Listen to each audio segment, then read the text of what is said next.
Every rainy season in the Philippines, there's one thing we can always expect. Nope, not hot chocolate, not Netflix marathons, it's flooding. And while floods are natural, what isn't natural is how billions of pesos meant to stop them somehow vanish faster than the floodwaters themselves. Today, we're diving deep, pun intended, into the flood control projects that were supposed to save us from knee-deep misery, but instead became knee-deep in controversy. So grab your umbrellas. This one's going to get stormy. Filipinos have mastered resilience. We laugh through storms, we meme through disasters, but deep down, there's a painful question. Why are we still wading through the same problems our grandparents faced? If other nations can build defenses that last generations, why do we keep patching potholes that wash away every rainy season? And here's the emotional kicker. Flooding isn't just an inconvenience, it's a thief. It steals children's education, parents' hard-earned property, and sometimes even lives. And the biggest crime is that it's preventable.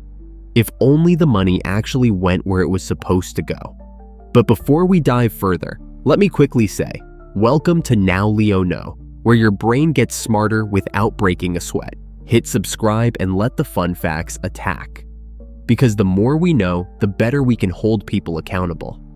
Alright, let's get into it. Today, we're uncovering the billion peso flood control puzzle, where the funds really went, how it affects millions of Filipinos, and why the rain isn't the only storm we should be worried about.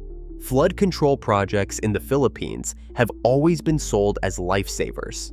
Massive drainage systems, pumping stations, seawalls, blueprints that promise safety and progress. In fact, according to DPWH records, the Philippines has allocated hundreds of billions of pesos over the last 2 decades just for flood mitigation.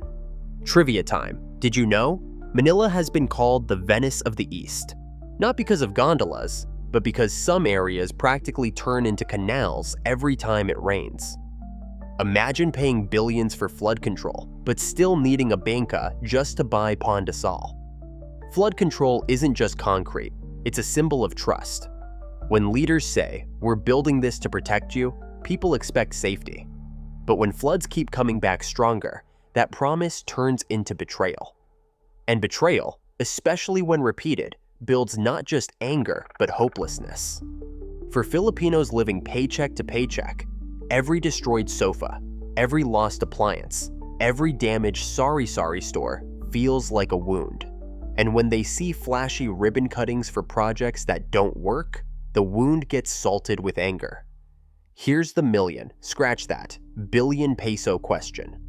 Where did all that money go? Reports from watchdog groups reveal that some flood projects were riddled with ghost contracts. Yep, like ghost employees, but for construction. You see project signboards and barangays boasting worth P100 million, but locals joke, where's the P99 million? Because all we see is one hollow block. Funny but sad, one viral joke says flood control projects are effective because they control floods of money, straight into private pockets.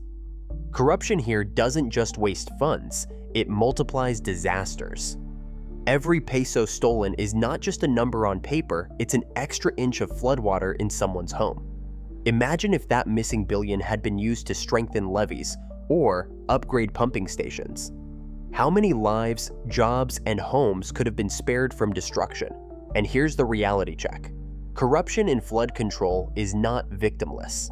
The victims are the children studying by candlelight in evacuation centers, the families who lose everything in muddy torrents, the jeepney drivers who can't work because the roads have turned into rivers. Let's look at some real cases. In 2018, the COA flagged billions in DPWH flood control funds that either had no proper documentation or were allegedly diverted. In one report, COA literally called out projects in non-existent rivers. Imagine a flood control project for a river that doesn't exist.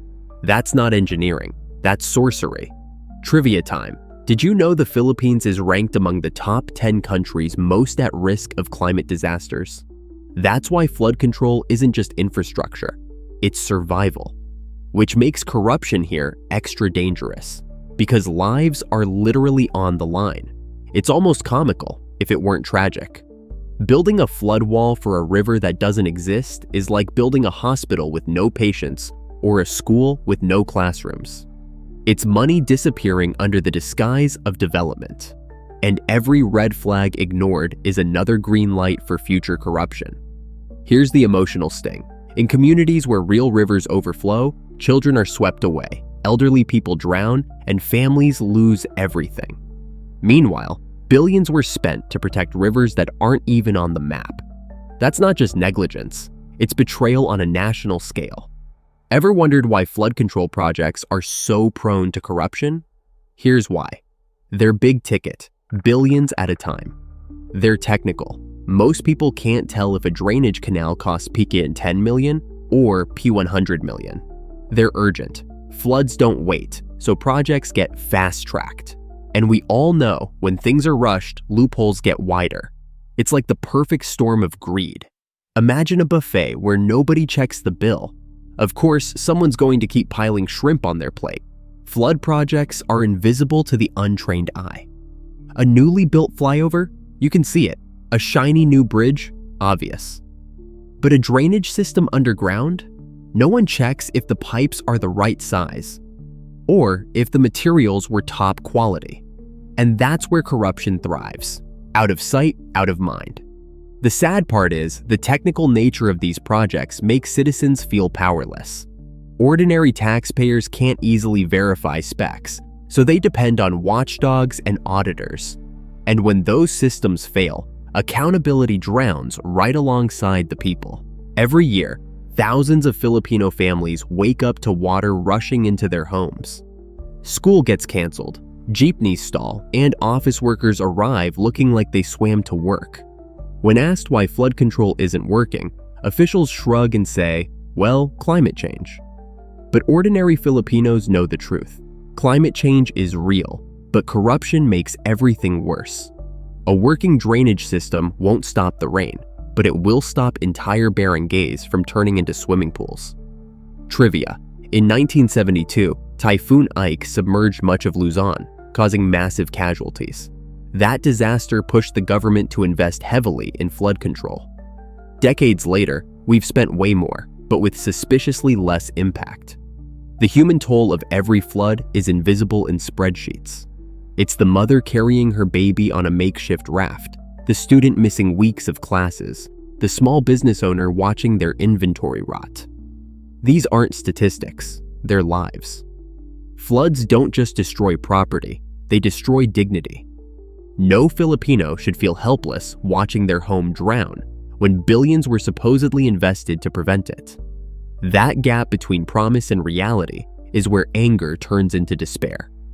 Flood control is also political, with every new administration announcing its own master flood plan.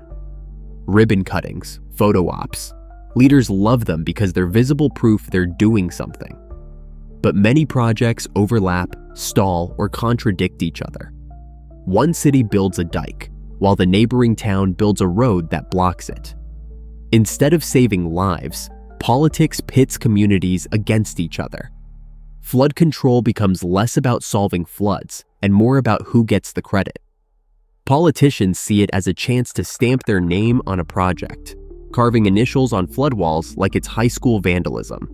The sad irony: floodwaters don't care which mayor cut the ribbon. They'll swallow everyone equally. Frustration boils as citizens see billions poured into projects, but the real floods never stop.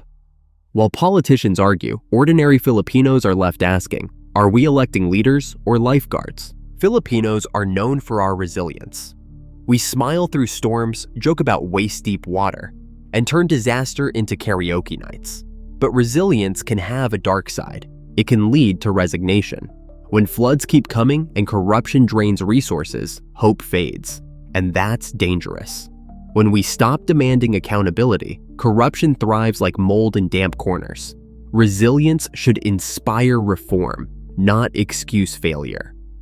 If the Dutch can build dikes that last centuries, why can't we build lasting drainage? Resilience shouldn't mean just deal with it. It should mean we can overcome this together. Every time we rebuild after floods, it shows our courage. But that courage shouldn't be wasted on surviving man-made disasters. It should be invested in building a nation where government projects actually work. Thankfully, not everyone looks away. Groups like COA and investigative journalists expose scandals. Each report sends ripples through the system. Whistleblowers risk everything to reveal the truth. Without them, corruption stays buried deep. But too often, they're punished while the guilty go free. That discourages others from speaking out. Imagine if protecting truth-tellers was as important as protecting budgets. How much cleaner would our system be? The public's role is vital. When communities ask questions, politicians feel the pressure. Every barangay captain or senator fears public outrage. And that outrage is our flood wall against corruption. This isn't just a Philippine problem, it's a global story. Around the world, corruption in infrastructure robs billions from taxpayers. But flood control makes it especially urgent, because climate change is making storms stronger. The world can't afford ghost projects when real floods are getting deadlier. Other nations are watching too. Investors, NGOs, even foreign governments see corruption as a red flag. If the Philippines can't fix its flood control scandals, how can it convince the world it's ready for bigger responsibilities, like hosting major investments or climate funds? Here's the hard truth. When money is stolen from flood control, it doesn't just drown homes, it drowns trust. And in the global economy, trust is currency. Lose that, and you lose opportunities that could uplift millions of Filipinos. But here's the hopeful twist. If the Philippines can crack down on corruption in flood projects, it can send a bold message to the world that it is ready to rise, not just from floods, but from cycles of poverty and wasted potential. At the end of the day, this story is not just about drainage canals, pumping stations, or missing billions. It's about us. It's about every Filipino family who deserves safety, dignity, and fairness. Floods will always be a part of life in the Philippines. Geography makes sure of that. But corruption doesn't have to be. That's man-made. That can be changed. The value here is crystal clear. Every peso saved from corruption is a peso invested in safety, in children's futures, in homes that don't wash away. Fighting corruption in flood control is not just about preventing knee-deep water. It's about preventing knee-deep injustice. And maybe the most important lesson is this. We shouldn't just be resilient, we should be relentless. Relentless in demanding accountability, relentless in building systems that work, and relentless in believing that the Philippines can and must do better. Because a nation that truly protects its people from floods is a nation that truly values them. If you found this video eye-opening, don't forget to like, share, and subscribe, and drop your thoughts in the comments below. What do you think is the biggest reason these flood projects fail? Your voice matters, and together we can keep the conversation flowing, just not the floodwaters.